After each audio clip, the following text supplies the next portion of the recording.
No, Kulmus is the Gemara. Oh, cool.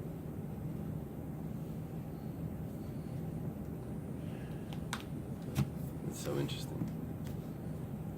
Well, you think they got it from right? Kids done up with the esteemed scholar on my list. There's two ways of looking at this Gemara here. When it says Shani Kanaf Tainu Orchei, two ways of looking at it. Either we said before that plucking is not considered shearing. But however, your Aikidav and Migidula, you have a separate issue. You're not allowed to take something off from where it grows. So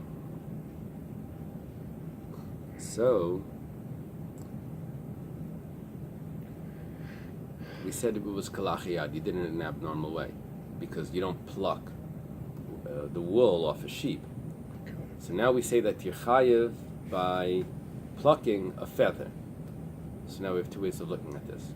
Is it because plucking itself is geizes? Because by a feather it is considered geizes?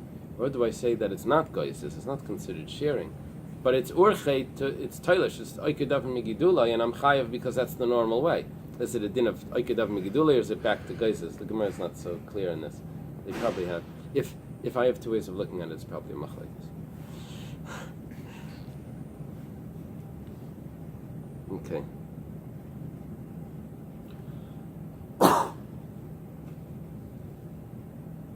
Umid Rav Savar Rabbi Yosef ben Meshulam, Rabbi Yosef ben Meshulam Savar Rav. The Gemara suggests that if Rav paskins like Rabbi Yosef ben Meshulam, that you're allowed to take pluck the hair from the neck on a sacrifice, and it's not considered shearing the wool. And you're also allowed to do it on Yom Tov because it's davar she'eino miskaven, or that we said it's not, or because it's kalach yad, you're doing it in an abnormal way. That's not considered shearing. So Rabbi Yosef ben Meshulam probably also holds like Rav. Rav paskins like Rabbi Yosef ben Meshulam regarding the sacrifice. Rabbi Yosef ben Meshulam will probably hold like Rav regarding Yom Tov. That's a suggestion. It's not necessarily so.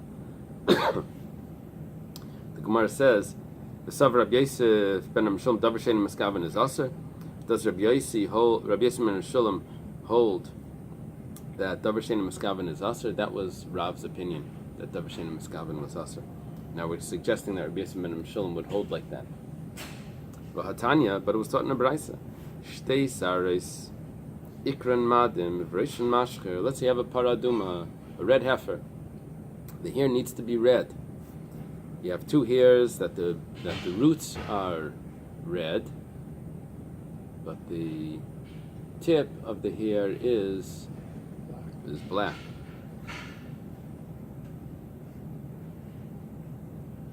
I remember when I was in 9th grade, it just came to me right now. We were talking amongst the boys were talking, does the hair grow from the roots or from the end? This was in 9th grade, we were 13 years old, I remember. And my teacher said, it's a Gemara. It's a clear Gemara. And I don't remember which Gemara he said, but it could be it was associated with this.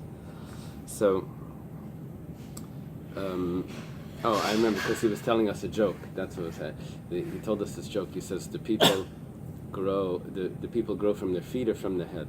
So he said, someone said he saw the Russian army, and so they were all lined up. He saw all the feet were straight, but all the heads were different. So it must be that they grow from the head. Okay. So then we were talking about hair, where the hair grows from. So what Rabbi Yosef ben Meshulam Aimer geizes misraim v'necheshes. You want to correct this paraduma, it's not a problem. You cut the hair, you cut the black part off, and you're fine. Now, what would happen is like this, that if it's entirely black, then it's possible. You can't pull it out. However, if the roots are red, it could be corrected, and you can cut off. That's what Rabbi Yosef ben Meshulam says. It could be corrected. Because you're saying it's naturally red and just something. If the roots are red, something on the end of it could still be corrected. So the problem is that you're not allowed to shear the wool off a sacrifice. Paraduma, right here in this Gemara, we're assuming that that's considered a sacrifice. Now you're cutting the hair up. Now, you could answer like this. You could say, it's Eina Miskaven. I'm not intending for the hair. I'm intending to fix. What's the malach of shearing? I want the wool, but here I don't want wool. I'm just getting rid of it. So it's a davar she'eina miskaven. I'm trying to turn the animal back to red, but so. And Rabbi Yosef ben Meshulam says that you're allowed to cut it off. That means he holds davar she'eina miskaven is mutter. Rav held davar she'eina miskaven is us. So it's clear that Rabbi Yosef ben Meshulam doesn't agree with Rav. The Gemara says, 1 second. Shani parad lav bas gizahi. This is not even considered giza at all. It's not considered shearing. Why? Because you don't shear wool off a cow. Oh, thank you. You don't shear wool off a cow because the wool of a cow is not. Some more is what you really doing. The wool of a cow is not really good wool. It's not good wool on the cow. Of a sheep is something that you would cut. So that's why over here it's not considered giza, something that would be forbidden on a sacrifice. But isn't it a problem if you do giza on a paraduma, you can't use it? I mean, isn't that considered one of the avodah? The Gemara according to this, the Gemara says it's not an issue. Because the it says you're not allowed to work it, but you're also you're not allowed to work it. As far as I recall, part of working was cutting the wool. Right here in the Gemara it says that it's not considered. But pulling the hairs out of a cow is also a separate malacha. If you shear it to the bottom, it becomes possible. Yeah, he's talking about malacha of that you're not allowed to work a paraduma, not malacha of Shabbos. That he's saying. But if you cut it to the bottom, it's possible already. Why? Why would it be possible if you cut it to the bottom? I don't know. Is it possible? Yeah. If you cut 2 hairs. No, it can't be. It says clearly you can cut the hair. Maybe because it's not to the bottom. Maybe it's not called shearing. I don't know. I don't know. Okay, I don't know. Now the Gemara says you have to add a word in here. You have to add the word balai. Cutting the wool on a cow is not considered shearing. Vahatanya was taught in a brisa. It says clearly in a brisa that you're not allowed to work the animal, your firstborn of your ox. Ox, it means a cat. Is the cow family, and you're not allowed to cut the wool b'char tzinecha off your sheep. And the brisa says ve'inli l'shar b'avayda tzayin begiza. It only says the working of the ox, the sheep, the shearing of the wool. How do I know that the same malachas apply to the other one, that you're not allowed to work the sheep and shear the hair off the cow? Which means, Reb Chaim, that comes out that you're not allowed to cut the wool off, according to this brisa. You're not allowed to cut the wool off. It is considered giza, even though no one wants that wool, but you're not allowed to do that. Elashani, part of the kachi bedekabayasi. We have to say that the paraduma, you don't have a problem of cutting the wool. That would be considered a problem if it would be a bechar, but it's not paraduma. It's not a carbon.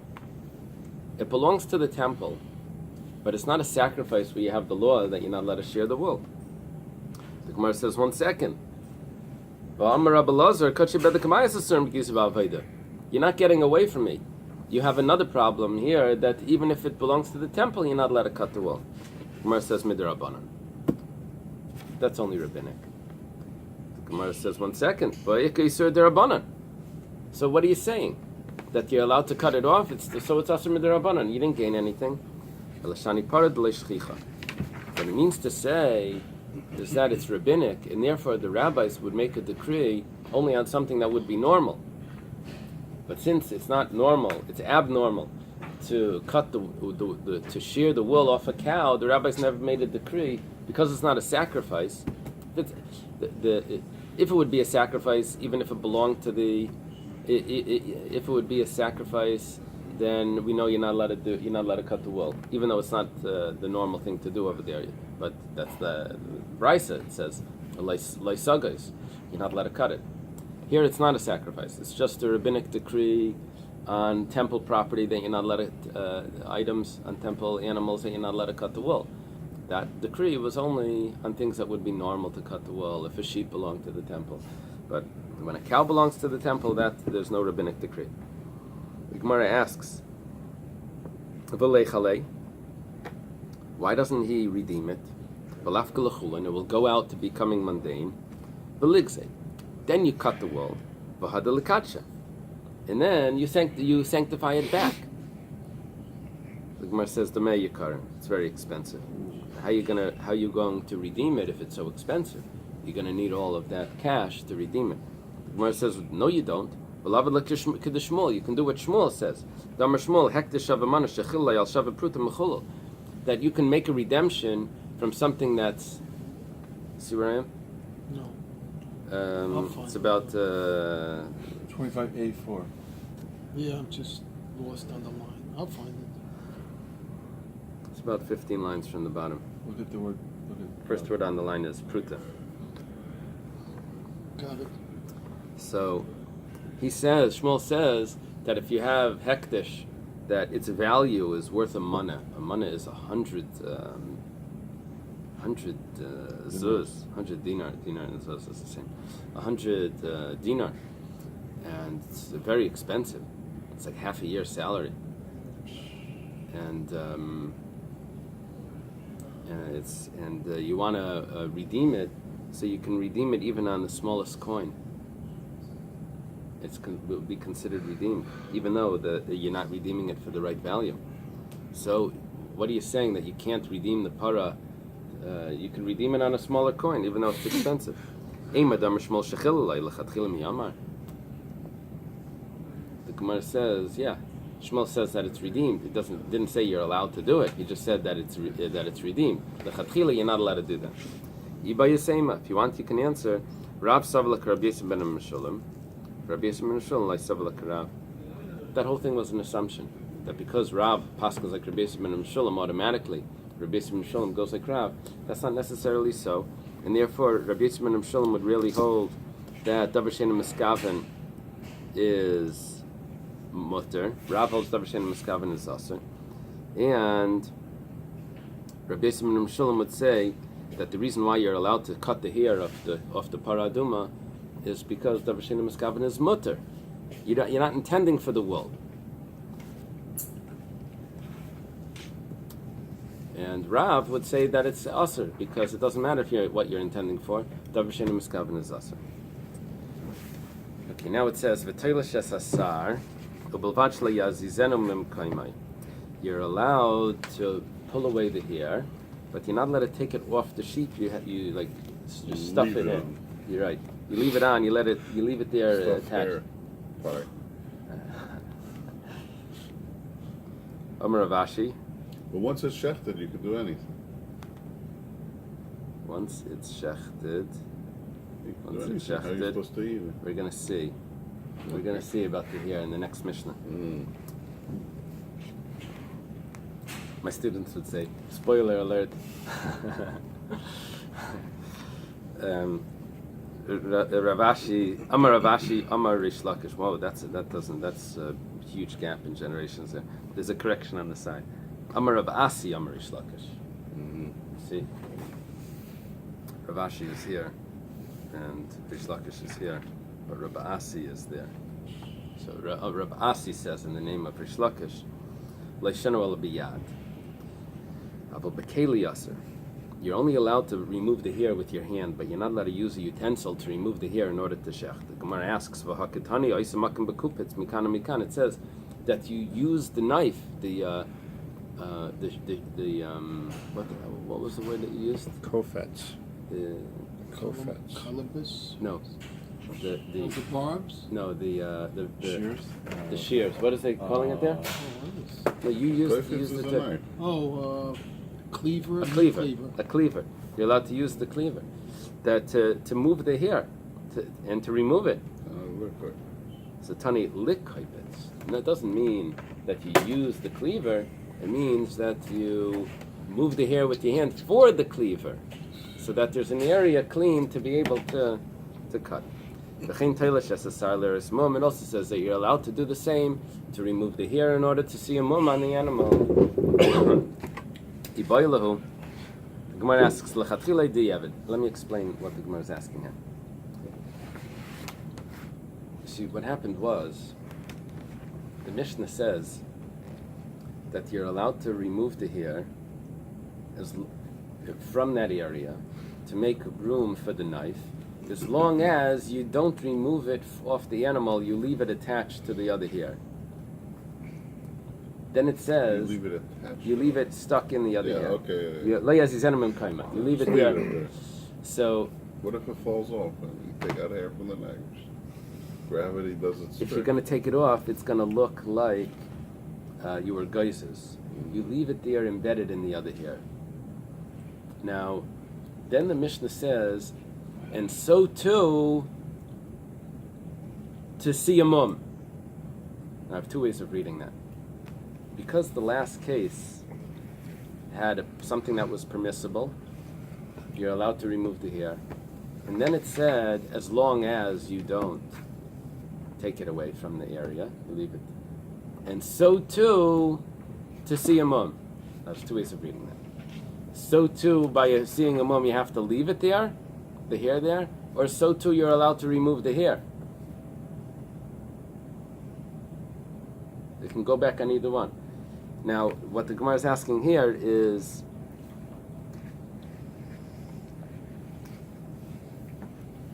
so too I'm not allowed to move the hair, I'm not allowed to remove the hair. It doesn't tell me that lechatchila I was allowed to remove the hair at all. Or maybe so too goes back on the removal of the hair. That so too I'm allowed to remove the hair to see the mum, and lechatchila I'm allowed to. Rabbi Yirmiyah Tashema. Rabbi Yirmiyah says, come and listen to this brisa. Tzemer HaMesubach Ba'isen. Let's say you have wool that's stuck in the ear, and in the ear there's a mum, and you want to look at it. Rabbi Yosef ben Mishulm Maimer Talshay. Rabbi Yosef ben Mishulm says you're allowed to remove it. Amaras mumay, and to see the mum. Shema mina lechatchila shema mina.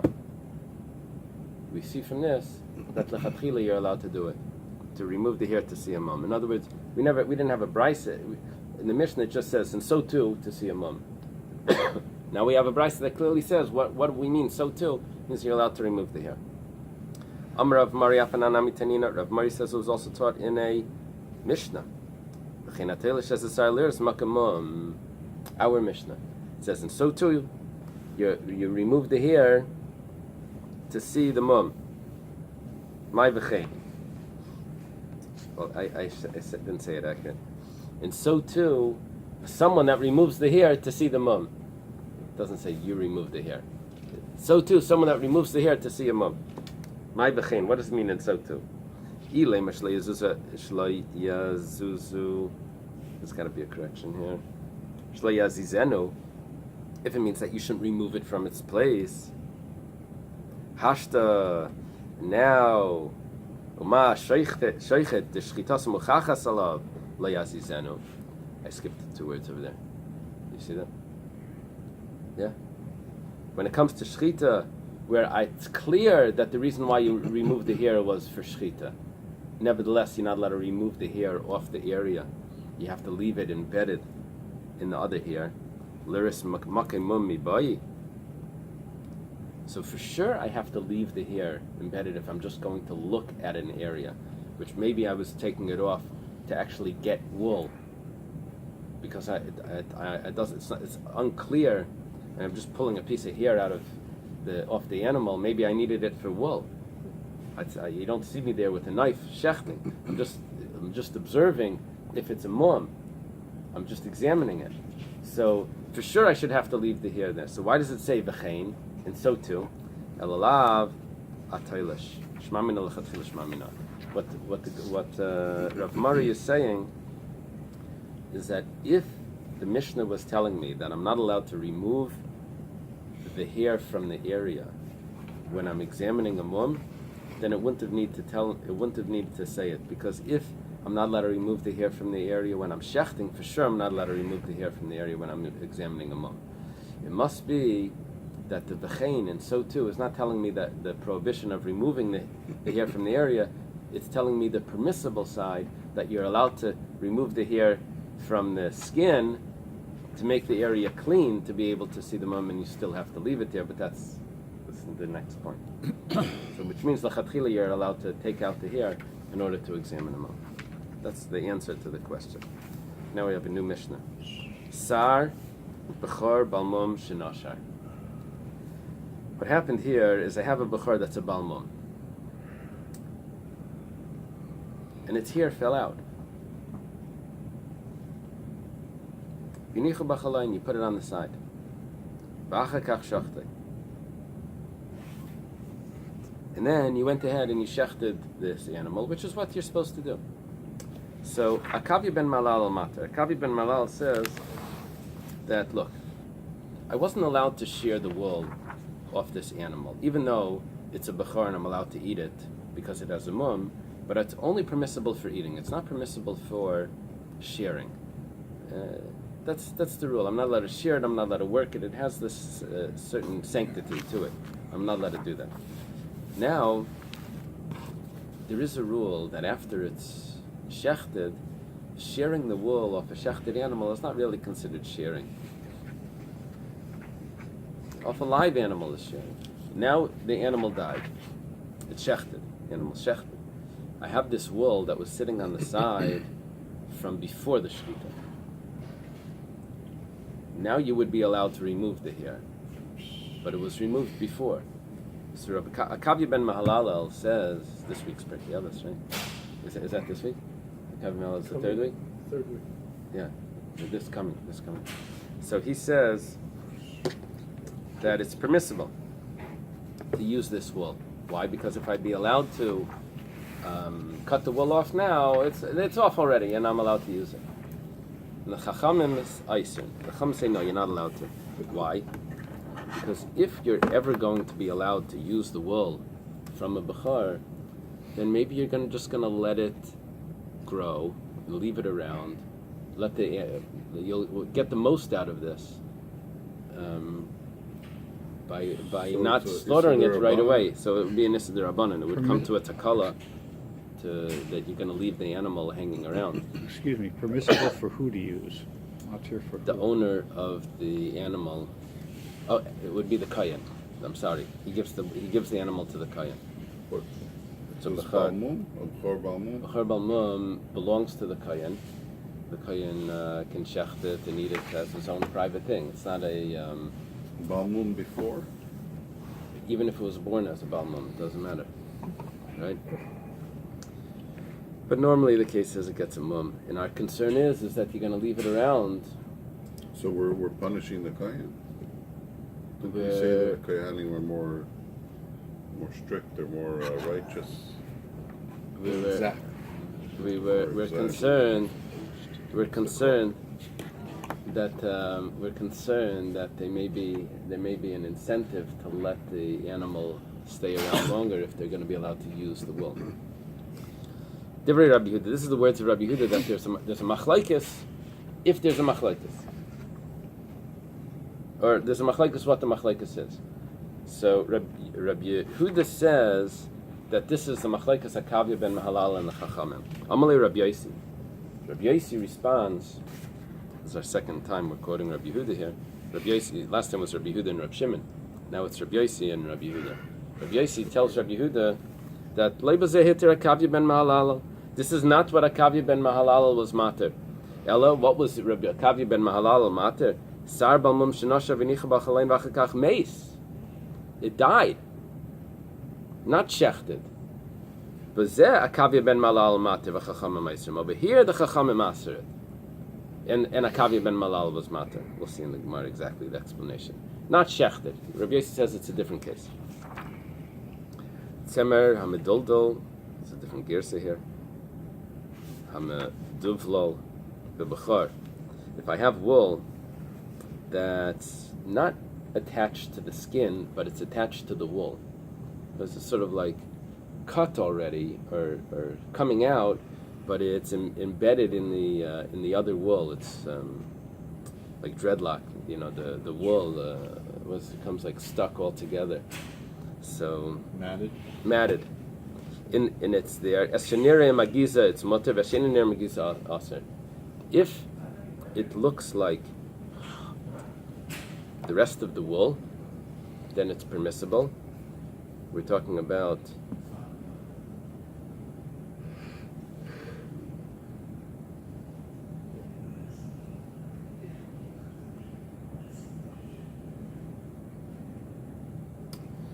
so eshenire imagiza, what appears to be part of the other wool. So it's permitted through the permitted because the shechita, because it's still considered the other part one of the is wool. almost like it was taken off Because before. it's taken off before. Eshenire imagiza looks like it was taken off before. It was like Then it's aser, falling right? apart, yeah. Okay, Yeshakayach.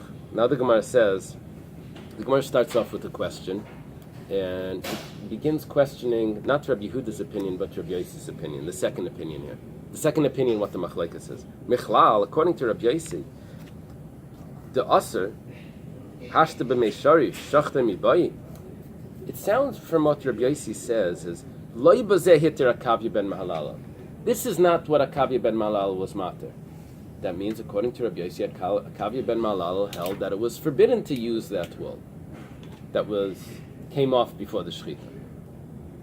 So Rabbi Yossi says, so what was Akavya ben Mahalal mater? Only if it died.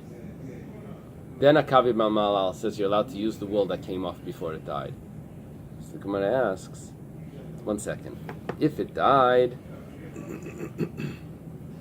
you're allowed to use the wool. For sure, if it was shechted, you should be allowed to use the wool. Because what happens if it dies? I have to bury the animal if it dies. I'm not supposed to do anything with this animal. So, if it's shechted, I'm allowed to eat it. I'm allowed to eat the meat. So there's more of a excuse me, more of a heter if it's shechted, that I should be allowed to use the wool, than if it dies. If it dies, I have to bury the animal. So, why should we say that loy bazeh hitir Rabbi? Not in this did he permit. It should be the opposite. He for sure permitted that, but he even permitted if it died. Got it. Elo loy bazeh hitir akavya v'chacham ma'isrim. No, you left out a word. Loy bazeh hitir akavya v'chacham ma'isrim means this is not what Akavya permitted and the Chachamim forbade. Rather, the Chachamim also permitted it. Shachtu divrei akol shari. When it's shechted, everyone agrees that it's permissible in Kipli Gibur Meis. Rabbi Yossi is more lenient. He says that if you shecht it, everyone would agree that the wool that came off before is permitted. It's only that if it died, that's a machlekes Akavya ben Mahalal. Is there a machlekes on the medulla? Oh, so I didn't speak that out. What's happening here, Rashi says that I have a stam mishnah at the end. I have a machlekes, a kavim elon chachamim, and then I have a stam mishnah like the chachamim that say that if the hair came off before, it's aser. In the case shemes.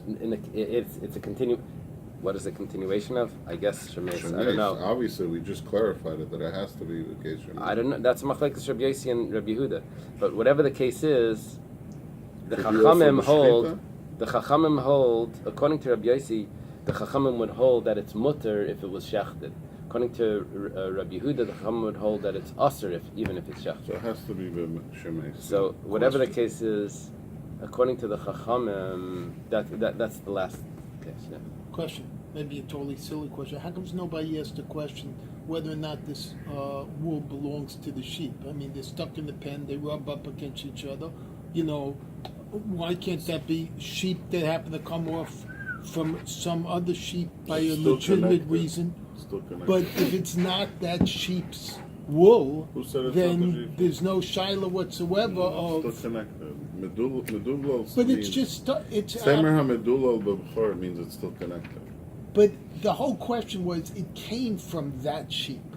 I just like to wait. Hold on, let me Connection ask. is if it's cut off already. Hold it's it, considered but separate. cut off or not from that sheep. The previous Gemara and everything was all talking about a pig. Did it come nursing from? Did it come from that mother tell you, nursing it or not? You may have a Those point. chocolate chip cookies, man. You have a point. You gotta go easy. You have a I point. mean, it think- follows the same logic, but no one's asking that I question. think- All of a sudden, it's automatically that pig belonged to the mother. But it didn't. Automatically, this belongs to the mother. It may be. You have a point. It says It Rav may Tulis be. B'Tech Shor. The chocolate chip cookie. It may be that Rav holds min b'minai is loy batal, and so therefore the wool would automatically be forbidden when it gets mixed in with this wool. I don't know. But it's not Tolish. Where does it say that it's Tolish? No, he's talking about when it's. Yeah. You're talking about the last part Yeah, of the mission. yeah. He's talking about Tzemra and Duldul. That could be it came from the animal on the side that got attached over there. They lay together and all of that. But could be that it would be usher anyway because it's mixed in. And it could be that the roiv of the hair comes from the animal itself. There could You be some obviously have never walked a dog whose hair comes off on your pants. I rest my case. So, Give me another one of those. Amar Abasi, Amar Reish Lakish, Mash Machlaikis. We have a statement here again. One time a week. That's it. We have You a, have that. we have a Machlaikis. We have Rav Asi in the name of Reish Lakish again. The Rav Asi in the name of Reish Lakish. Another quote, and he says that where do we have the Machlaikis between Akavya ben Malala and the Chachamim? He's not mixing into Rabbi Yossi or Rabbi Yehuda. He's just saying that's only b'sheitir mumcha. What type of mum did it have? It needed to already be permissible because of its mum. The Mar Savar Gozrina and Dilmasi L'Shuhaye. One of them says that we have a gzera that you may end up waiting to let this animal grow more wool if you're going to be allowed to use it. Amar Savar Gozrina. Another one says no, you're allowed to use the wool. We don't suspect that you're going to have the animal wait around. But if there was no permissibility at all here, because the mumcha did not decide, the expert did not look at this mum and say that it's already permissible, divrei kol aser. And everyone says that it's aser. Why? Because then it's considered like the wool that came off an actual sacrifice. Even though it could be it had a mum, but the expert didn't decide yet. So the wool that comes off an actual tam, a perfect animal without a blemish, that you won't be allowed to use. Why not? Because if you're ever allowed to use the wool off a tam, then you're going to leave a sacrifice hanging around for longer to be able to use that wool. And we definitely don't want to